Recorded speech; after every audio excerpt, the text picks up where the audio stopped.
కార్యక్రమాన్ని మీకు భక్తితో సమర్పిస్తున్న వారు కాంచీపురం వరమహాలక్ష్మి సేల్స్. సాయి భక్తులందరూ తప్పకుండా సబ్స్క్రైబ్ చేసుకోండి. ప్రతి వీడియో అప్లోడ్ అయిన ప్రతి క్షణం మీకు వెంటనే మెసేజ్ వస్తుంది. తప్పకుండా ఈ చక్కటి సౌలభ్యాన్ని ఉపయోగించుకోండి. సాయి సర్వస్వంలో టెలికాస్ట్ అవుతున్న వీడియోస్ అన్నిటిని వీక్షించే ప్రయత్నం చేయండి. సాయి భక్తులందరికీ అంతం కన్నా కూడా భగవద్భక్తులందరికీ శ్రీరామనవమి శుభాకాంక్షలు, శుభాశీస్సులు. రమ్యతైతి రామ, రమింపచేసే నామమే రామనామం. ఏమి రమింపచేస్తుంది? హృదయాన్ని రమింపచేస్తుంది. హృదయం నిండా ఆ పరమాత్ముడిని మనము స్థాపన చేసుకునే అవకాశాన్ని ఇస్తుంది. అందుకే సాయి సచ్చరిత్రలో కూడా బాబా ఒక అద్భుతమైన మాట అంటాడు, రాజారాం అని స్మరించు తల్లి, రామనామము మోక్షదాయకము అని చెప్పి ఆయన తెలియచెప్పటం అనేది జరిగింది. కాబట్టి శ్రీరామచంద్రమూర్తి యొక్క జీవిత విశేషాలు చూసినా, రామాయణ దృశ్య కావ్యం, ఆ కావ్యాన్ని మనం ఆద్యంతం పరిశీలించి చూసినా ఒకవైపు దుఃఖం కలుగుతుంది, ఒకవైపు ఆనందము కలుగుతుంది. అంటే ఒక విధంగా చెప్పాలంటే రకరకాల భావనల సమ్మిళితమే రామాయణం.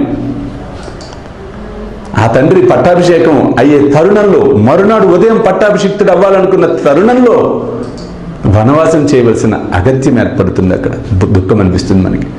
సీతమ్మ తల్లిని ఆ లోక కంటకుడు రావణుడు తీసుకుని వెళ్ళిన సందర్భం హృదయాన్ని పిండి వేస్తుంది.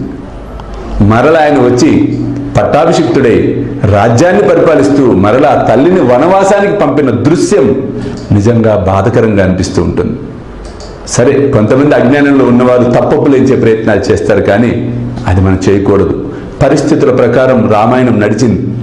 స్థితిగతులకు అనుకూలంగా, స్థితిగతులకు అనుగుణంగా అక్కడది జరగటం అనేది జరిగింది. కానీ ప్రతి ఒక్కరము ఆ రామచంద్రమూర్తిని స్ఫూర్తిగా తీసుకొని ఏకదైవ నిశ్చయం, ఏకగురు నిశ్చయం ఇవి చేసుకోవాలి. ఒక మాట అన్నామంటే అది కట్టుబడి ఉండాలి. ఇవాళ అది పోతుంది ప్రపంచంలో.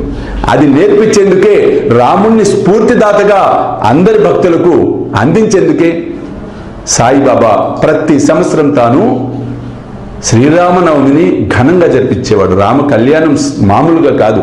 ఆ రోజు రాత్రంతా ఆయనే దగ్గరుండి సజాయించేవాడు. ద్వారకామాయని తోరణాలు కట్టేవాడు, గులాలు చల్లేవాడు, ఆనందభరితుడైపోయి ఉండేవాడు.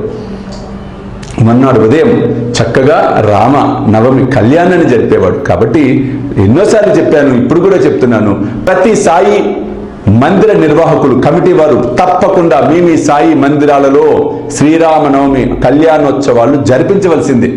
సాయిబాబా ఎందుకు చేశాడండి? మనము ఆయన్ని అనుసరించేందుకు. కాబట్టి ఎంత అద్భుతంగా ఉంటుందంటే సాయి సచ్చరిత్రలో ఈ ఘట్టం కూడా రామ కళ్యాణోత్సవాన్ని ఘనంగా జరిపించాడు. సాయంత్రం చందనోత్సవం, అంటే హిందూ ముస్లింల సమైక్యత ఆయన ఆ విధంగా పాటించటం అనేది జరిగింది.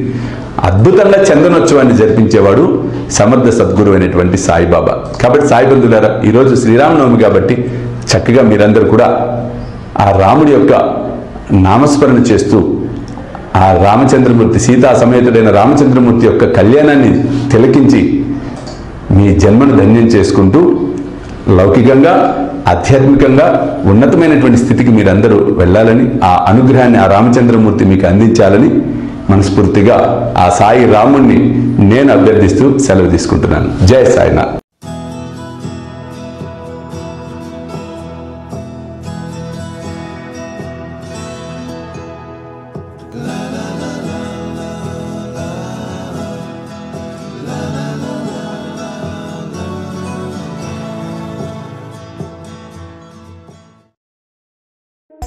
ఈ కార్యక్రమాన్ని మీకు భక్తితో సమర్పిస్తున్న వారు కాంచీపురం వరమహాలక్ష్మి సేల్స్.